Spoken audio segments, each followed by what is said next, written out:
അർജുൻ എന്ന് പറയുന്ന ഒരു ചെറുപ്പക്കാരനായ ലോറി ഡ്രൈവർ ഒരു 10 ദിവസം കൊണ്ട് അയാൾ നമ്മുടെ വീട്ടിലെ അംഗമായി. രാത്രിയിൽ കിടക്കാൻ നേരത്ത് ഉമ്മ മോളോട് ചോദിക്കുന്നു, അർജുന്റെ കാര്യം എന്തായി? മോള് ഉമ്മയോട് ചോദിക്കുന്നു, അർജുന്റെ കാര്യം എന്തായി? രാവിലെ ഉറക്കത്തിൽ നിന്ന് എഴുന്നേറ്റാൽ ഉടനെ ആദ്യം നമ്മൾ കഴിഞ്ഞ 10 ദിവസങ്ങളായി നമ്മൾ നോക്കിയത് നമ്മുടെ കുട്ടിയെ കുറിച്ചല്ല, അർജുനെ കിട്ടിയോ ഇല്ലയോ. നിങ്ങളൊന്ന് ആലോചിച്ച് നോക്കൂ. ഇതാണ് മനുഷ്യൻ, ഇതാണ് പച്ചയായ മനുഷ്യൻ, ഇതാണ് വികാരങ്ങളെയും വിചാരങ്ങളുമുള്ള മനുഷ്യൻ, ഇവനാണ് നന്മയുള്ള മനുഷ്യൻ. 10 ദിവസം കൊണ്ട് അർജുൻ എന്ന് പറയുന്ന ഇതേവരെ ഞാൻ കണ്ടിട്ടില്ലാത്ത ലോറി ഡ്രൈവർ ചിലപ്പോൾ എനിക്ക് അനുജനായി മാറിയിട്ടുണ്ടാവാം, ചിലപ്പോൾ എനിക്ക് മകനായി മാറിയിട്ടുണ്ടാവാം.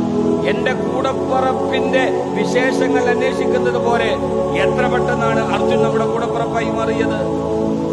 എത്ര കൈകളാണ് അവന് വേണ്ടി പ്രാർത്ഥിച്ചത്. അമ്പലങ്ങളിൽ, ചർച്ചകളിൽ, നമ്മുടെ വീടുകളിലെ നിസ്കാരപ്പായിൽ പോലും ആ ചെറുപ്പക്കാരന് വേണ്ടി കൈവത്ത് പ്രാർത്ഥിച്ച എത്ര ആളുകളുണ്ട്. അർജുൻ എന്റെ ആരാണ് എന്ന് ചോദിച്ചാൽ എനിക്കറിയില്ല.